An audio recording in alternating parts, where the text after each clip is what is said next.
So yeah, I just wanted basically tell you a little bit more about rents here. So if you want to rent an apartment, like a one bedroom apartment is from $1,000, $1,000, $1,200. I mean, right here. But if you look in like neighboring areas, it's not as much. So you can easily find something for $800 or even $500. So it really depends on your budget and kind of like you're trying to find. But yeah, I mean, my advice if you're planning on coming here, so before signing any agreements or anything, signing any contracts, my advice is for you to come and arrive at an Airbnb and look around neighborhoods, experience the neighborhoods yourself, ask questions. You can ask me any questions you want in the comments, and yeah, I mean, just be more familiar with what you're getting into, and that's basically for anywhere. I've lived in 3 different places by now, so I've learned that's the way it works. That's the best way to do it. So don't deal remotely, don't do deals remotely. Come here, meet the owner in person, your landlord, and then do the deal with them. That's my advice. But yeah, I mean, if you want to get a little bit more of an idea of prices and neighborhoods and stuff like that, I'm gonna leave in the description the link for Inmuebles24, which is the site that I've been talking about, which is the site that I've used. I'm also gonna leave in the comments another site that is kind of like if you're looking just for a room and to live with roommates, which I mean, it's not very suitable for someone who is retiring, but maybe someone who is just a digital nomad and wants to come here. Maybe you want to live with roommates. So I'm gonna leave in the description the direction to that website where you can find rooms for rent. I've actually used it before, so I mean, it's not bad, but it's not like Airbnb. So like, the people who post in there aren't verified. So my advice is that you still, go and talk to the person and then listen to your gut. I believe that's the most important thing. And yeah, I mean, don't allow people to abuse you. So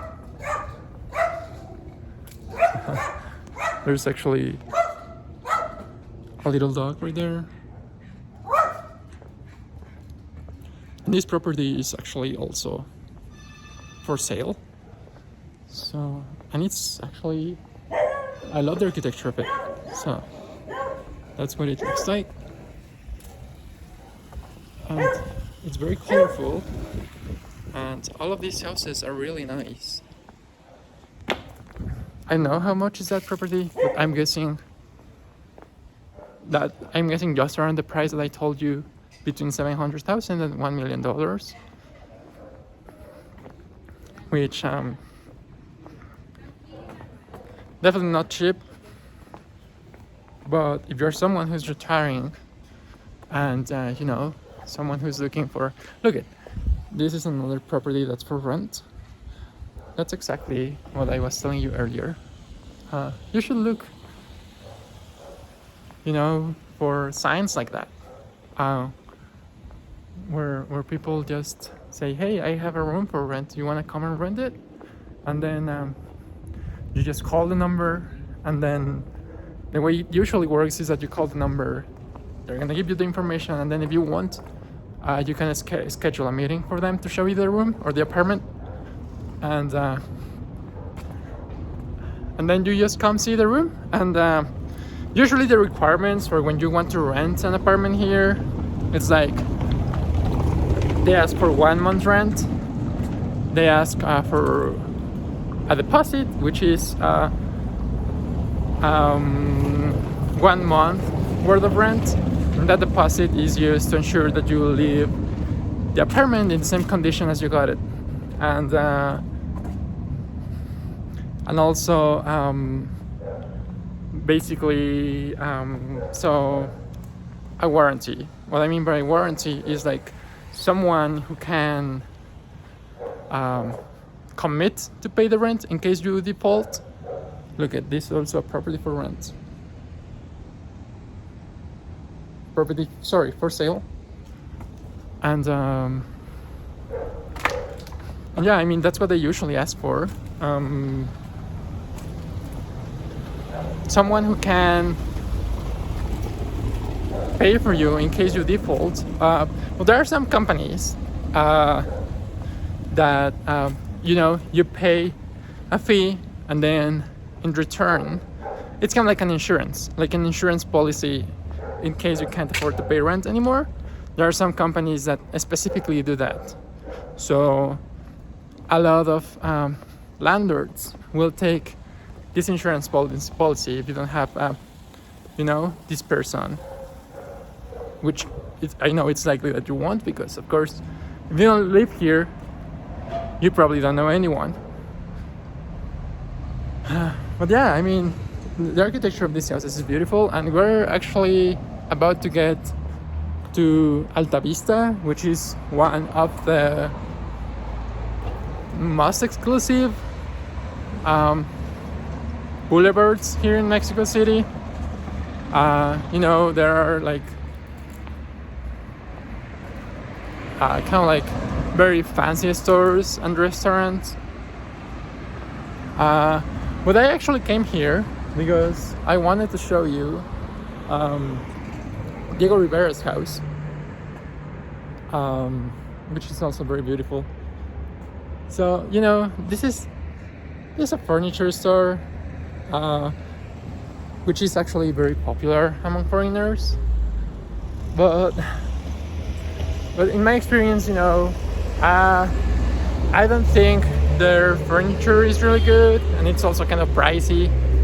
So if you're coming here just for a short period of time, don't buy any furniture, because especially if you want to especially if you don't want to spend any money, because a lot of times people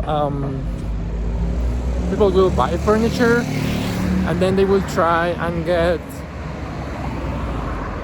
the same quantity that they paid for it, and then they just get mocked at because no one is willing to pay that same price, because their prices are somewhat ridiculous. So yeah, don't do that.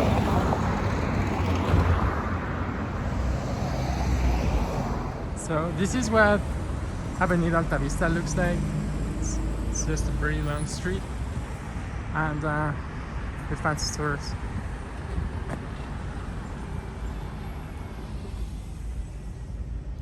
It's very quiet today, even though it's a Saturday, because all of the shops are closed. But the restaurants are definitely open. So if you ever decide to come and live in this area, they have very, very nice restaurants around. That's actually over there.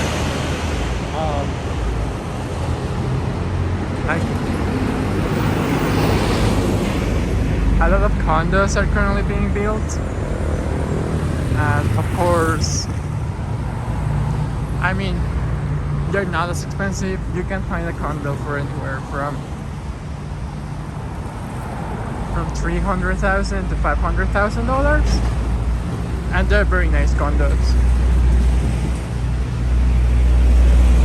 So yeah, I mean, Mexico City, real estate wise, definitely not cheap anymore. But the lifestyle I definitely find it more appealing than that of the United States. I mean, it's just that when I lived in Toronto,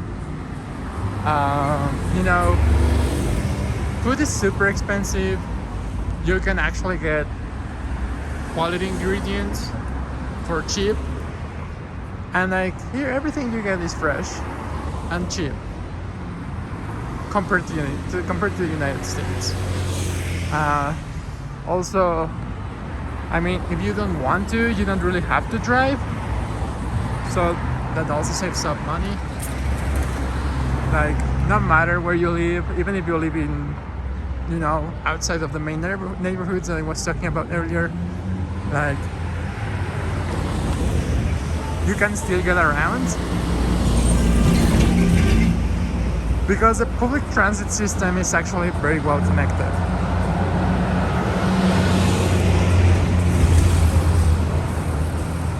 So I could say that's one of the strongest points of Mexico City, especially its subway system. The subway is definitely one of the most impressive I've seen, and yeah, there are a lot of different lines, and they can basically take you anywhere in the city.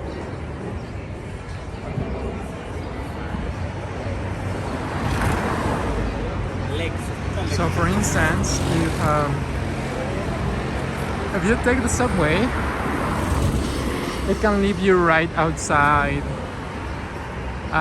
the airport, which is not very common for a lot of the cities that I've been to. You know, for instance, in Toronto, once you get to the last station of the subway, you have to take a bus, and then that bus is the one that's going to take you to the airport, which is, of course, not very efficient. And we actually made it. That one over there is Diego Rivera's house. As you can see, it's not far at all. Like, it was a 5-minute walk literally. And yeah, in another occasion, I'm going specifically inside Diego Rivera's house, as you can see.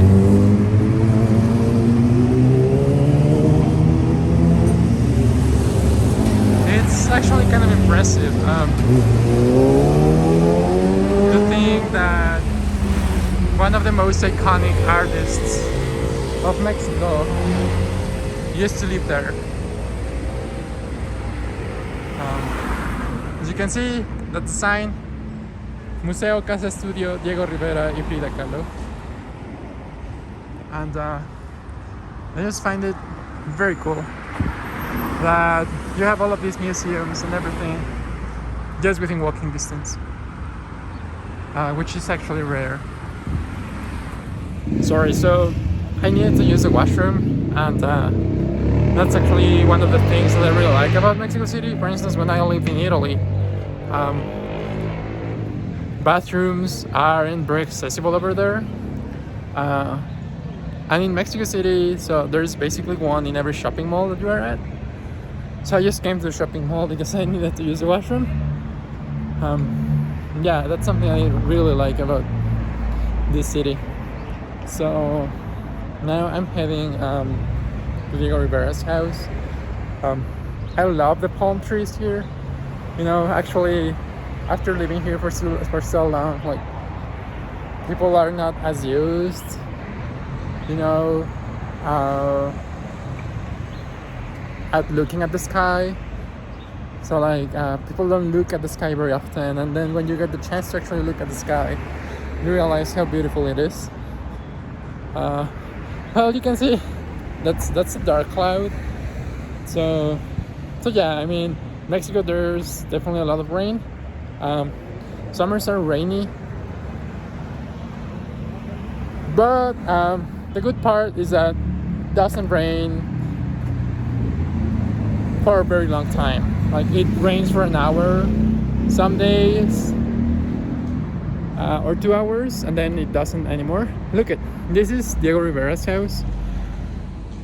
So as you can see, like, it's covered by curtains because it's actually a museum, so you have to pay to get in there. If you have a student ID, you don't have to pay. A lot of museums also offer discounts for seniors. So like if you have a senior ID or something like that, you don't have to pay your ticket. It's actually closed currently because it's already kind of late. Museums close around 5 or 6, which is actually not that bad because they're also open on Sundays, and on Sundays all museums are free in Mexico. So the architecture in this area is also very beautiful. As you can see, I talk a lot about architecture, and that's because I really like architecture, although I'm actually a product manager. That's what I went to school for. Yeah, I mean, this is just the general overview of the neighborhood. I'm gonna show you in a bit a plate where the names of the streets are, and my goal with this is for you to see kind of like the organization of our government here. So there's basically the municipal level, which in Mexico City they're called alcaldías. So like it's like town halls, and then after that there's the state level, which are called estados in Spanish, and then there's of course the federal level.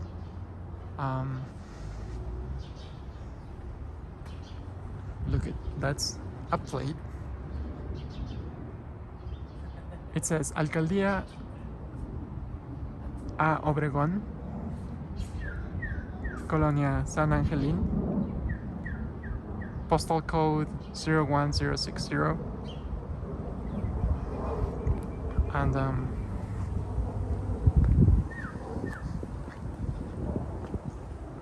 yeah, so that's the way it's divided. So every street has a name, and then there are like colonias, which is like the name of the neighborhood. This neighborhood is San Angelín. That house is beautiful. And then there's also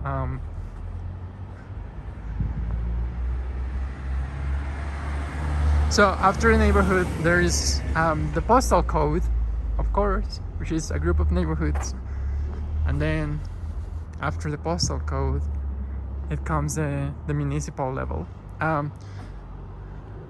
At the municipal level is actually, you know, where you have to go for permissions, like if you want to do a modification on your street, if you want to plant a new tree, or if you want to present a complaint about a pothole on the road, or, you know, just general maintenance of the streets and neighborhoods in general, maintenance of parks, and construction permissions,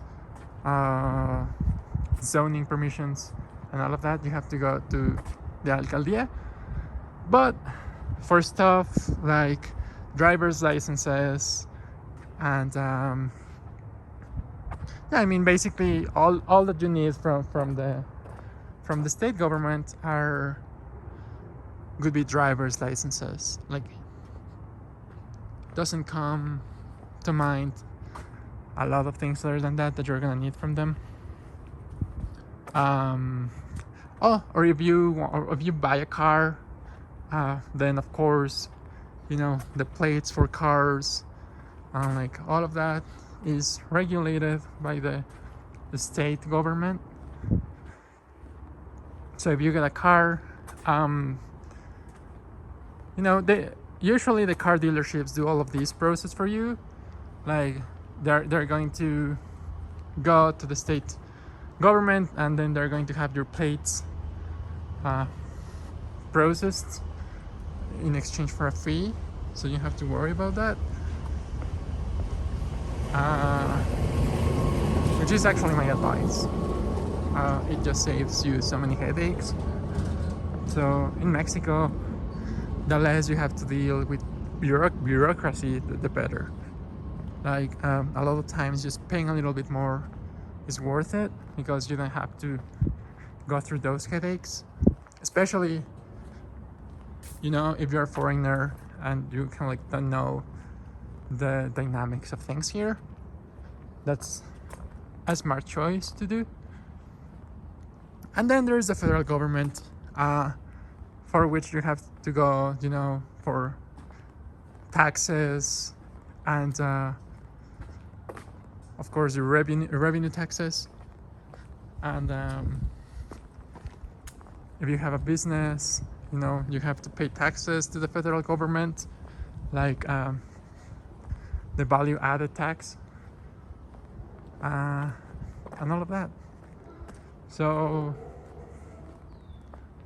yeah, I mean, we're about to get to the end of this neighborhood, and now I'm gonna show you a park that is nearby, that it's called Parque de la Bombilla, which is actually kind of famous because a historical character of Mexico had a very interesting